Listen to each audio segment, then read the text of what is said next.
नमस्कार, स्वागत है आप सभी का। मैं आपके साथ निकिता कश्यप। बुलेटिन की शुरुआत करते हैं इस वक्त की बड़ी खबर के साथ, जो कि चंडीगढ़ से सामने आ रही है। आपको बता दें कि बीजेपी विधायक दल की बैठक में मानसून सत्र की कार्रवाई को लेकर होगी चर्चा। सीएम मनोहर लाल करेंगे बैठक की अध्यक्षता। विपक्ष को जवाब देने के लिए बनाई जाएगी रणनीति। बीजेपी ऑफिस में दोपहर 3 बजे होगी बैठक। तो इस वक्त की बड़ी खबर हम आपको बता रहे हैं, बीजेपी विधायक दल की आज बैठक होने वाली है, जिसमें बैठक में मानसून सत्र की कार्रवाई पर अहम चर्चा की जाएगी। वहीं आपको बता दें कि सीएम मनोहर लाल की अध्यक्षता में इस बैठक का आयोजन जो है वो किया गया है। और वहीं आपको बता दें कि बीजेपी ऑफिस पर दोपहर 3 बजे इस बैठक की शुरुआत होगी। तो बैठक में मानसून सत्र की कार्रवाई को लेकर चर्चा की जाएगी और सीएम मनोहर लाल जो है वो बैठक की अध्यक्षता करेंगे। विपक्ष को जवाब देने के लिए बनाई जाएगी रणनीति। बीजेपी ऑफिस में दोपहर के 3 बजे इस बैठक की शुरुआत की जाएगी, जिसमें कई तरीके के अहम मुद्दों के साथ साथ मानसून सत्र पे विपक्ष को किस तरीके से जवाब देने हैं उसको लेकर रणनीति तैयार करने पर चर्चा की जाएगी। वहीं आपको बता दें कि इस बैठक की अध्यक्षता सीएम मनोहर लाल के द्वारा की जाएगी। तो आज बीजेपी विधायक दल की बैठक होने वाली है, जो कि बेहद ही अहम भी मानी जा रही है। आपको बता दें कि आज जो बीजेपी के तमाम विधायक हैं वो इस बैठक में शामिल होंगे और साथ ही साथ सीएम मनोहर लाल के द्वारा इस बैठक की अध्यक्षता की जाएगी।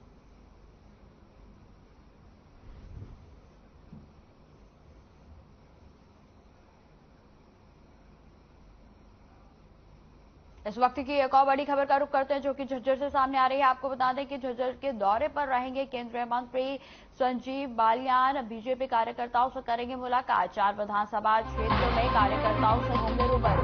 तो इस वक्त की बड़ी खबर हम आपको बता रहे हैं, 4 विधानसभा क्षेत्र में कार्यकर्ताओं से वह रूबरू करेंगे। बीजेपी कार्यकर्ताओं से भी मुलाकात की जाएगी।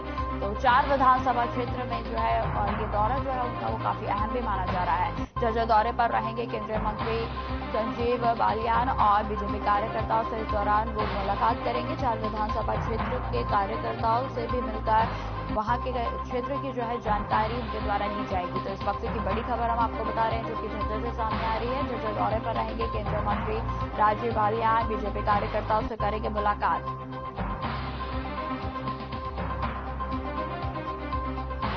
खबरों में आगे बढ़ते हैं। इन दिनों बीजेपी की तरफ से वोटर चेतना महाअभियान चलाया जा रहा है और इस महाअभियान के पहले कार्यकर्ताओं और पदाधिकारियों को प्रशिक्षण देने के लिए गुरुग्राम में कार्यशाला का आयोजन किया गया, जिसमें भाजपा किसान मोर्चा के राष्ट्रीय अध्यक्ष राजकुमार चाहर और प्रदेश अध्यक्ष ओपी धनखड़ ने शिरकत की। वहीं आपको बताते चले कि 2024 के लोकसभा चुनाव के मद्देनजर रखते हुए बीजेपी अलग अलग अभियान चला रही है और इसी कड़ी में वोटर चेतना महाअभियान चलाया जा रहा है, जिसमें 25 और 26 अगस्त को भाजपा हर विधानसभा में कैंप लगाकर नए मतदाताओं का वोटर कार्ड बनवाने का काम करेगी।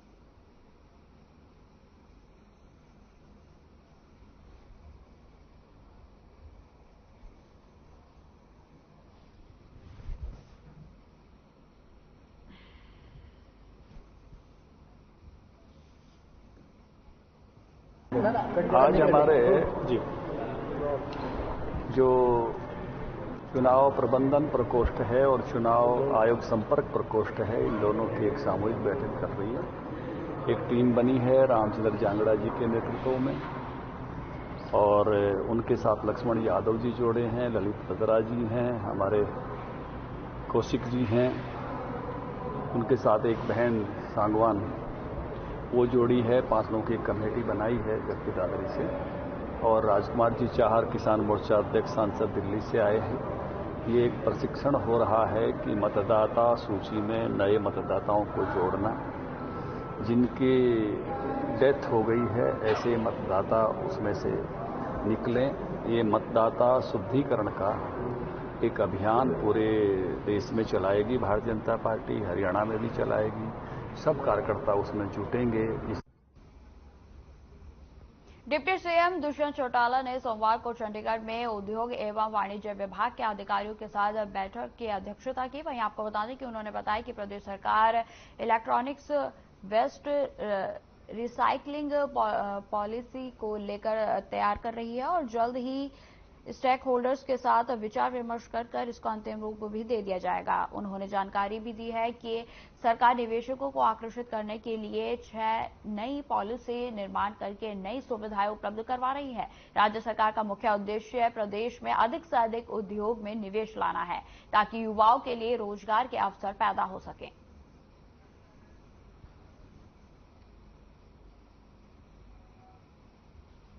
डिप्टी सीएम ने सोमवार को चंडीगढ़ में हिसार एयरपोर्ट के निर्माण को लेकर संबंधित अधिकारियों की बैठक की अध्यक्षता की। उन्होंने हिसार एयरपोर्ट से जुड़े अधिकारियों को निर्धारित अवधि में अपने अपने विभाग के कार्यों को पूरा करने के निर्देश भी दिए। उन्होंने एयरक्राफ्ट के फ्यूल स्टोर का निर्माण करने, नेविगेशन उपकरण को स्थापित करने, पेयजल की आपूर्ति, ड्रेनेज सीवरेज सिस्टम के बारे में भी विस्तार से समीक्षा की और अधिकारियों को निर्देश भी दिए गए कि काम को स्पीड अप करें, ताकि निर्धारित अवधि में एयरपोर्ट पर हर काम जो है वो चालू हो सके।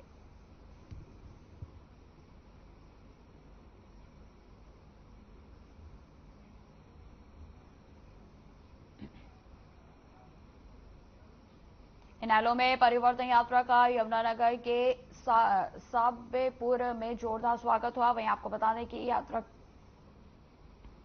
के दौरान इनेलो नेता अभय चौटाला ने जनता के लिए घोषणाओं का पिटारा खोल दिया है। उन्होंने कहा कि इनेलो के सत्ता में आते ही हरियाणा के हर आदमी को राहत मिलेगी और मूलभूत सुविधाएं भी प्रदान की जाएंगी। अभय चौटाला ने यह भी कहा कि 25 सितंबर को वेचो देवी लाल की जयंती पर जो है बड़ी घोषणाएं भी वो करेंगे और जो हरियाणा के आम नागरिकों के लिए बेहद लाभदायक भी होगी। अभय चौटाला ने घोषणाएं गिनवाते हुए कहा कि पहली घोषणा में वे गैस सिलेंडर को मुफ्त करेंगे और रसोई के लिए 1100 रुपए भत्ता भी गृहिणियों को दिया जाएगा, जबकि कीर्तन करने के लिए आधुनिक ढंग से सत्संग घर बनाए जाएंगे। अभय चौटाला ने कहा कि हर घर में बेरोजगार को नौकरी देने का काम भी इनेलो सरकार करेगी और इसके बावजूद इन्हें नौकरी नहीं मिली तो उन्हें 21,000 रुपए बेरोजगारी भत्ता देने का भी काम किया जाएगा। इतना ही नहीं, अभय चौटाला ने जनता का दिल लुभाने के लिए और भी कई बड़े वादे किए।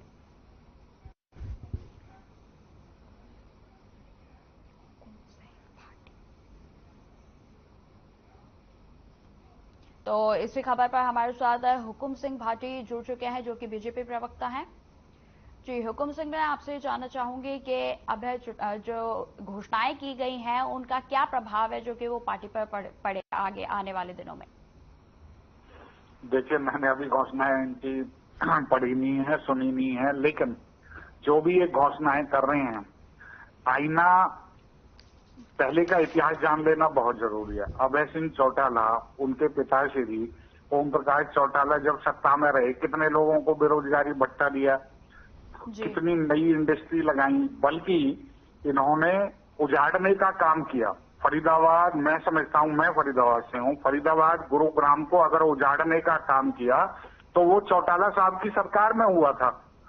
इसलिए ये केवल और केवल एक रिझाने का काम कर रहे हैं, जो झूठे वायदे कर रहे हैं, जो हकीकत से बहुत दूर है।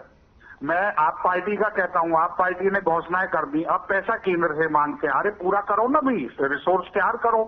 इसलिए चाहे वो भूपेंद्र सिंह हुड्डा हो, चाहे अभय चौटाला हो, ये केवल वो घोषणाएं कर रहे हैं जो जमीनी हकीकत कभी बन नहीं सकती। इसलिए केवल और केवल ये मुखौटा है, झूठा है, जिसका कोई औचित्य नहीं। जी, इनेलो की ओर से जो ये अहम जो घोषणाएं की जा रही हैं, तो क्या इन सभी घोषणाओं को सुनकर यह लगता है कि आगे आने वाले समय में ये जनता को लुभा पाएंगे? देखिए, पहले बात तो इनेलो के पास जमीन पर कुछ वर्क नहीं है। ये यात्रा निकाल रहे हैं, उसमें ये उसको समझ रहे हैं कि ये अब हम तो सत्ता में आ गए, लेकिन वो यात्रा केवल इनके चंद लोग हैं, वही इर्द गिर्द वही आके फरीदाबाद खड़े हो जाते हैं, वही गुरुग्राम, वही रेवाड़ी, वही, उससे ज्यादा इनके पास कुछ नहीं है। केवल एक इनके विधायक हैं, ले दे के इनका एलनाबाद से के अलावा कहीं कोई वर्क नहीं है। इनका कोई कार्यकर्ता जो चौटाला साहब का कोई पुराना कार्यकर्ता हो, वो बेशक इनसे जुड़ा है नहीं, सारे के सारे इधर उधर जा चुके हैं। बहुत सारे तो इनकी पार्टी का एक मेजोरिटी तो भाजपा में आ चुकी है। इसलिए ये सब केवल और केवल एक झूठा सपना है। हमारे साथ इनेलो से ओमकार भी जुड़े हुए हैं, उनसे भी जान लेते हैं उनकी क्या राय है। जी ओंकार जी आप मेरी आवाज सुन पा रहे हैं? हाँ जी, सुन रहा हूँ। जी सर, आप बताइए कि आपकी क्या राय है? जी देखिए, मैं हुक्म सिंह जी की बातें सुन रहा था। ये बोल रहे थे इनेलो के पास सिर्फ एक विधायक है, तो बिल्कुल सच्चाई है, एक विधायक है। इनसे पूछिए 2010-9 में आपके पास कितने विधायक थे? 2। अगर 2 से 47 हो सकती हैं तो 1 से 60 भी हो सकती हैं। जी वैसे ओंकार जी बात तो सही है। चंद हमारे वर्कर हैं, वही कह रहे थे वर्कर हैं, वही इधर पहुंच जाते हैं, वही उधर पहुंच जाते हैं। आप कभी अभी चौटाला सिंह जी की जाके रैली तो देखिए, आंखें खुल जाएंगी, जमीन खिसक देगी आपके पांव के नीचे में। दूसरी बात, ये कह रहे थे कि घोषणाएं करने से कुछ नहीं होता। जी ओंकार जी, मैं ये जानना चाहूंगी जो 25 सितंबर को आपकी पार्टी की ओर से बड़ी घोषणाएं होने वाली हैं, तो उसमें क्या अहम घोषणाएं जो हैं उसके बारे में आप जानकारी दीजिए। देखिए 25 सितंबर को चौधरी अभय सिंह चौटाला जी ने कहा है कि हम परिवार पेंशन जो इस वक्त 2750 दी जा रही है, और उसमें से भी जो 5 लाख लोगों की काट दी गई है, वो परिवार पेंशन सत्ता में आते ही 7500 रुपए करेंगे। और जिन लोगों की पेंशन काट दी गई है उन लोगों को पूर्व डेट से सूद समेत पेंशन दी जाएगी। प्रत्येक घर में एक गैस सिलेंडर फ्री दिया जाएगा और 1100 रुपए प्रत्येक गृहिणी को रसोई गैस के बढ़े हुए खर्चों की क्षतिपूर्ति के लिए दिया जाएगा। हर घर से एक रोजगार दिया जाएगा। हर घर तिरंगा, घर घर तिरंगा का नारा देने वाली हम बताना चाहते हैं, तिरंगा हमारे दिल में है। हमारे को तिरंगे की घर पे लगाने की आवश्यकता नहीं है, हमारे दिल में मान सम्मान है। जी सर, अगर पिछली घोषणाओं की बात की जाए ओंकार जी, अगर पिछली घोषणाओं की बात की जाए तो वो भी अभी तक तो पूरी नहीं हो पाई हैं और आप आगे और भी नई नई घोषणाएं कर रहे हैं। ऐसा मैं ये आपसे पूछना चाहता हूँ, हमारी कौन सी घोषणा जो पेंडिंग है? चौधरी देवीलाल जी ने 1987 में कहा था कि हम सत्ता में आएंगे तो हम 100 रुपए मासिक पेंशन देंगे। उस वक्त चौधरी बंसीलाल जी मुख्यमंत्री थे, उन्होंने कहा था चौधरी देवीलाल जी झूठ बोलते हैं।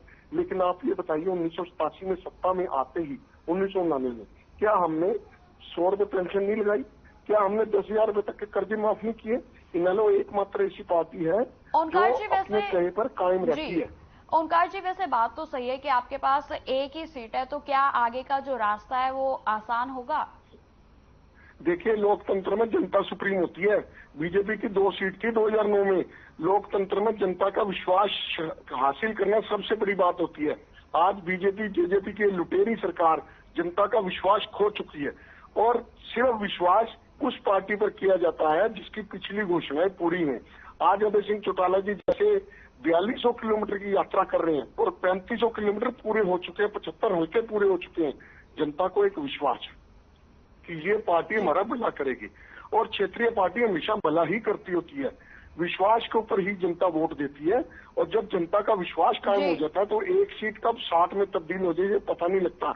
जैसे हमारी एक सीट रहेगी वैसे ही 60 सीट आएंगी। और दूसरी बात मैं कहना चाहूंगा कि आज बीजेपी जेजेपी का विश्वास खत्म हो चुका है जनता के ऊपर। किसी भी व्यक्ति से पूछ लो, किसी भी वर्ग से पूछ लो, वो यही कहेंगे कि बीजेपी जेजेपी नहीं आई। बिल्कुल जी ओंकार जी, अब जान लेते हैं कि हुकुम सिंह जी भाटी जी, आपने सब कुछ सुना, तो आपकी इस पर क्या प्रतिक्रिया है?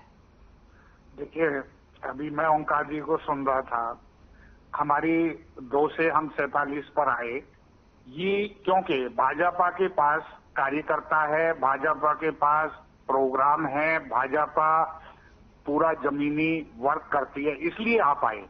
इनेलो के पास क्या है? इनका जो कार्यकर्ता था, जो मूल कार्यकर्ता था, वो भी या तो जेजेपी में चला गया या भाजपा में आ गया। इसलिए इनके पास देखिए सबसे बड़ा कार्यकर्ता इनके पास है नहीं। अब ये कहते हैं बड़ी बड़ी भीड़ें होती है, वैसे भी मैं ओंकार जी आपको बता दूं, भीड़ कोई किसी भी की पॉपुलरिटी का कोई पैमाना नहीं है। ये सब पॉलिटिशियन जानते हैं इस बात को। आप चलिए आपकी भीड़ की बात बताता हूं। तो इसलिए भीड़ से आप सोच रहे हैं कि हम एकदम सत्ता में आ गए। दूसरी बात, इन्होंने कहा कि भाजपा की लुटेरी सरकार है। एक भी केस, एक भी इंस्टांस आप बता दीजिए 2014 से भाजपा केंद्र में व हरियाणा प्रदेश में है, एक भी कोई ऐसा एलिगेशन आप बता दीजिए, और आपके ऊपर जेल की हवा खानी पड़ी। इसलिए ये बातें, पॉलिटिकल बातें हर समय करना कोई अच्छी बातें नहीं होती। आप मेरिट पर बात करिए, आप ये बताइए इस क्षेत्र में काम ये होना चाहिए था, हमने ये किया और इन्होंने ये किया। आप आइए, मैं कहता हूँ एक डिबेट रखिए इनके साथ। हम 2099 2000 से लेकर 2005 तक 4 तक सरकार रही है, कांग्रेस 2005 से लेके 2014 तक रही है, भाजपा 14 से लेके आज तक सत्ता में आई है। कामों को पैरेलल करके कितने रोजगार इनेलो ने दिए, कितने रोजगार कांग्रेस ने दिया, और आज भाजपा ने रोजगारों की लाइन लगाई हुई है। 1.25 लाख से ज्यादा तो अपॉइंटमेंटें हो चुकी हैं जो ज्वाइनिंग, और लगभग 1 लाख अपॉइंटमेंट जो लाइन में है। तो इन लोगों ने काम किया नहीं, इन्वेस्टमेंट लगाई है। आप इंडस्ट्री है पूरे प्रदेश में, आज काम दिखाई देता है। माननीय मोदी जी ने देश और दुनिया में देश का नाम बढ़ाया है और काम डिलीवरी ऑफ वर्क किया है। इसलिए इनके पास केवल और केवल बुराई करने के, केवल और केवल आलोचना करने के अलावा इनके पास कोई दूसरा काम नहीं है। हम तो कहते हैं आप डिबेट करिए ना, एक एक इश्यू को लेकर डिबेट करिए। इसलिए ये केवल और केवल एक मुखौटा है, झूठा दिव्य सपना है इनका, और इससे ज्यादा कुछ नहीं है। जी भाटी जी और ओंकार जी, आप दोनों का तमाम जानकारी के लिए बहुत बहुत धन्यवाद। खबरों में आगे बढ़ते हैं। नेता प्रतिपक्ष भूपेंद्र सिंह हुड्डा ने प्रदेश सरकार पर निशाना साधते हुए कहा कि हरियाणा में बीजेपी जेजेपी की झूठ फूट और लूट वाली सरकार को जनता सत्ता से बेदखल करने का मन बना चुकी है। उन्होंने कहा कि प्रदेश में इस बार कांग्रेस पूर्ण बहुमत के साथ सरकार बनाएगी जो गठबंधन की जनविरोधी नीतियों का खात्मा करेगी। दरअसल रोहतक में आयोजित पत्रकार वार्ता को हुड्डा ने संबोधित करते हुए इस मौके पर कहा कि हिसार में हुए कांग्रेस के 9वें विपक्ष आपके समक्ष कार्यक्रम में भीषण गर्मी और हुमस भरे मौसम के बावजूद भी भीड़ के सारे रिकॉर्ड तोड़ दिए। वहीं आपको बता दें कि हुड्डा ने कहा कि लोगों के जनसैलाब, जज्बे और जोश ने विपक्ष आपके समक्ष कार्यक्रम को विकल्प आपके समक्ष में तब्दील कर दिया। हिसार में विपक्ष आपके समक्ष का हमारा कार्यक्रम था और वो इतना हजूम था, इतनी भीड़ थी वहां, वो देखकर उसको कार्यक्रम का नाम ही बदल गया। विपक्ष आपके समक्ष नहीं रहा, वो अब आपके समक्ष विकल्प हो गया। हमारे को विकल्प में बदल दिया। 36 बिरादरी का हर वर्ग से हिसार में इससे बड़ी कभी रैली हुई नहीं होगी। लोगों का बड़ा भारी जोश था और ये एक संकेत है कि आने वाला समय जो है वो कांग्रेस पार्टी की तरफ लोगों ने आस्था जताई है और बीजेपी जेजेपी से छुटकारा है। लद्दाख हादसे में शहीद हुए मेवात के जवान का शव बीते दिन उनके पेतरा गांव पहुंचा, जहां उन्हें अंतिम विदाई भी दी गई। वहीं आपको बता दें कि शहीद तेजपाल सिंह के अंतिम विदाई में बड़ी संख्या में लोगों ने हिस्सा लिया और इस दौरान लोगों ने जमकर उनके नाम के नारे भी लगाए। आपको बताते चले कि शहीद के अंतिम विदाई के लिए भारी संख्या में लोगों की भीड़ जुटी। इस दौरान स्थानीय विधायक और सीएलपी उपनेता आफ्ताब अहमद के अलावा पूर्व विधायक चौधरी जाकिर हुसैन के अलावा तमाम लोग मौजूद रहे।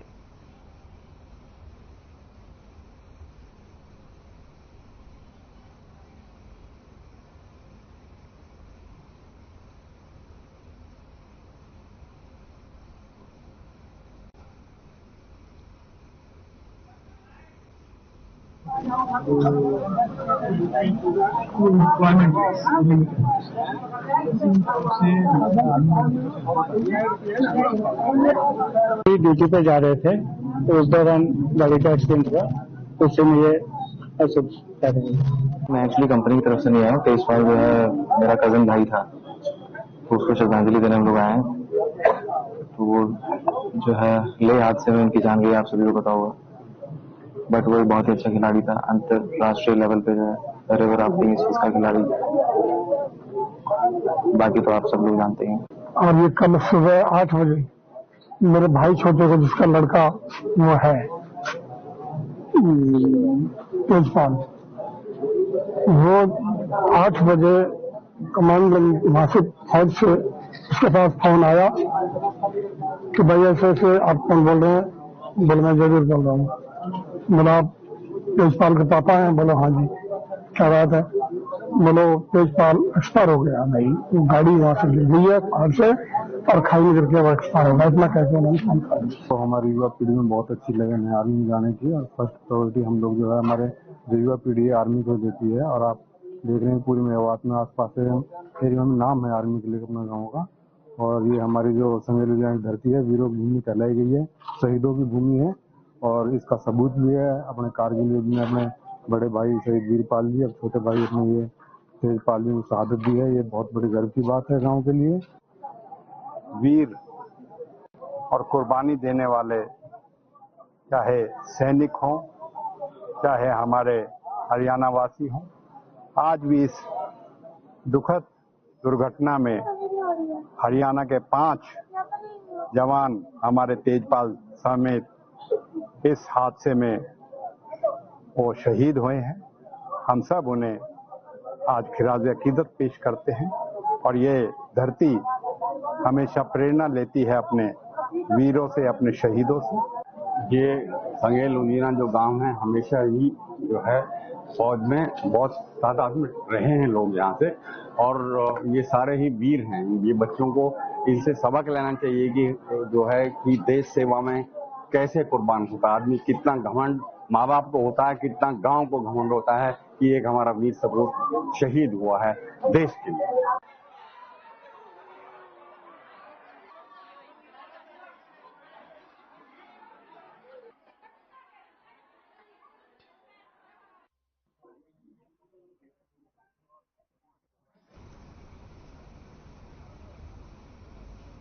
जिला कष्ट निवारण समिति की बैठक का आज पंचायत भवन में आयोजन किया गया। बैठक में 16 एजेंडे रखे गए थे, जिन पर सुनवाई भी हुई। वहीं आपको बता दें कि 10 शिकायतों का मौके पर निवारण किया गया और शेष पर शिकायतों पर कार्रवाई का आश्वासन दिया गया है। वहीं आपको बताते चले कि बैठक की अध्यक्षता कृषि मंत्री जेपी दलाल ने की। इस दौरान वरिष्ठ भाजपा नेता गोविंद कांडा, पूर्व विधायक बलकौर सिंह, हरियाणा मार्केटिंग बोर्ड के चेयरमैन आदित्य देवीलाल, उपायुक्त पार्थ गुप्ता सहित अन्य अधिकारीगण मौजूद रहे।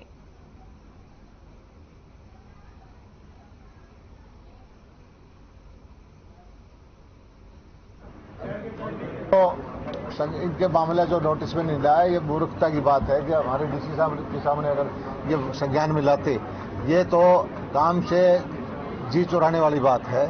ऐसे महिला थी, अगर कोई और दूसरा होता तो मैं सख्त कार्रवाई भी करता। इनको प्रिंटर वगैरह दे करके ये जी इस तरह की जो अधिकारी होते हैं उनको मैं समझता हूं कि उनको सेंसर किया जाए थी, वार्निंग उनको दे करके उनको जो प्रावधान करना है। आपको सुबह का हर पल जिंदगी में आपको दिन का हर कोई आज के शुभ अवसर पर पहुंच रही महोदय का भी आज के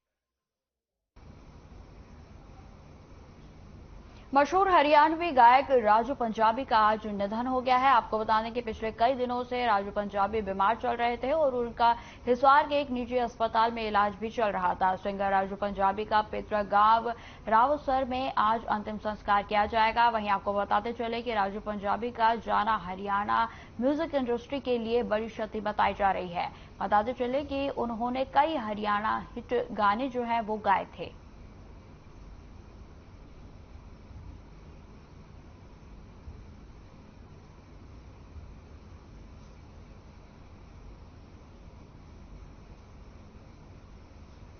कैथल में महिला खिलाड़ी के साथ यौन शोषण मामले की जांच करते हुए आरोपी कोच को राजीव कॉलोनी के कमेटी चौक से गिरफ्तार कर लिया गया है। वहीं आपको बता दें कि पुलिस प्रवक्ता ने बताया कि महिला खिलाड़ी की शिकायत के अनुसार 3 मई को कैथल वुशु एसोसिएशन के जनरल सेक्रेटरी ने घर बुलाकर कोल्ड ड्रिंक में नशीला पदार्थ देकर छेड़खानी और अश्लील हरकत की थी। फिलहाल पुलिस ने आरोपी कोच को गिरफ्तार कर कोर्ट में पेश किया है और जहां से आरोपी को न्यायिक हिरासत में भेज दिया गया।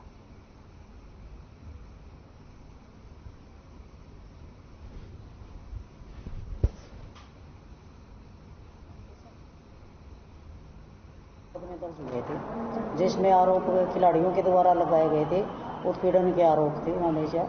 तो उसमें लंबे समय से छेड़खानी के भी थे। तो 2 मुकदमों में उनमें से 61 नंबर मुकदमे में हमने उसको अरेस्ट किया है और जेल में भेजा है। हमारे यहाँ महिला थाने में उसके खिलाफ 2 मुकदमे दर्ज हैं।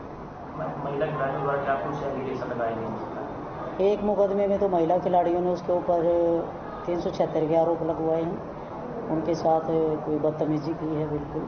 और दूसरे में उसने वीडियो वगैरह भी थी जिसमें उसमें तथ्य सामने आए थे हमारे छेड़खानी के, तो उसमें दूसरा मुकदमा उसके संबंध में है।